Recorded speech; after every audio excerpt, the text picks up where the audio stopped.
So we're going to get into the Pisces Nephthys sign you are and the goddess it represents.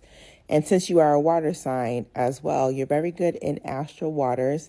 And your eye color means that your genetics go all the way back to when the aliens came and basically went to different tribes and had these babies. In Lemuria, they had all different eye color, all different skin colors, and they loved each other. So Nephthys is on the right, and her attributes are skull and bones. There's a secret society called Skull and Bones. They're from Yale.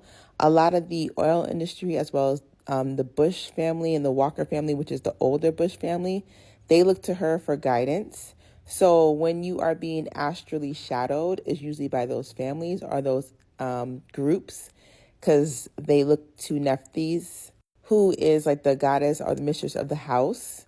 So either you're a real housewife or you're a mistress of the house. Basically, you're either a dominatrix or you are a mother, or you could be both. In astral realm, when I dream, I see a lot of times I'm both. I'm a dominatrix and I'm trying to get some people, caught for things they do on certain islands or with, other people they shouldn't be doing things with. So Nephthys is that goddess. There's a red door on her head, symbolizing the cancers and the fire signs, usually like August, that she's around. The bowl on her head is basically her twin sister is Isis, and Isis is a May baby, which is why it's green. There's a small half circle that color is blue. Blue is for Horus, which is Sagittarius, which is her sister, who's her twin's son. So I'll repeat again in the next video so you kind of get the gist. Nephthys family. Nephthys, her son Anubis, and then Set is her husband. So sometimes these deities, of course, they switch places because you don't always come back as a masculine or feminine, or a male or female energy. So say, for example, someone could be born on your birthday but be a man, but be ruled by a goddess, so they might understand femininity more. Anubis is also considered her husband in other stories. So it just depends when they were born, who they meet. But that's usually these three water god and goddesses hang out, and they're very strong in astral. They take care of the body in the underworld, like the undertakers. Anubis is a jackal. Set, he's the god of chaos. Anubis is a July Cancer. Set is like a Scorpio. Scorpio is normally October, November. So Nephthys and Isis are twin sisters. They represent twin towers, like in New York. And they were married to Set and Osiris. Look up these two families. You want to definitely delve into these two families: Isis, Horus, Osiris. Isis is Taurus, Horus is Sagittarius, and Osiris is Aries. So those three people normally get together. Then the Nephthys, Anubis, and Set hang out together. Nephthys, Pisces, Anubis, Cancer, Set, Scorpio. Again, they might come into the world in those energies, but still be a male or a female. And they might switch up roles where you come in when you're supposed to be the child, but this time you're the husband or the wife.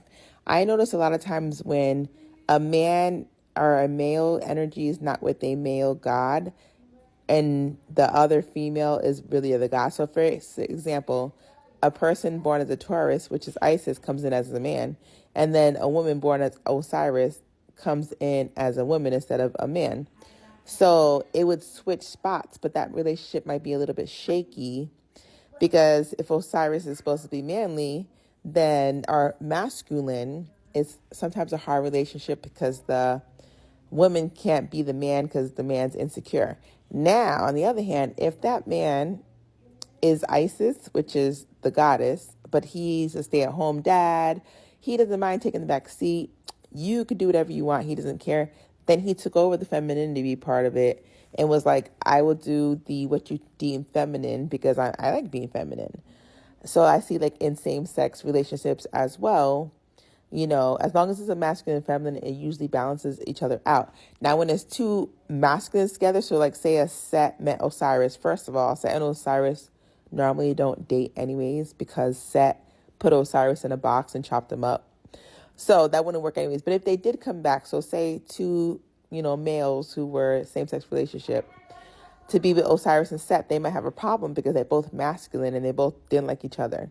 So whenever you learn about these energies and what happened in their stories, then you find out how relationships might work or might not work. Sometimes I meet a person and they're like, my mom acts like a child. Well, because in the story, it was Anubis as your mom and she was a boy and she was a child. And you came in as Nephthys, Pisces, when in reality, that's supposed to be the mother sometimes. So it just doesn't make sense. But once you find your soulmate, it usually does, fall into the places it needs to be.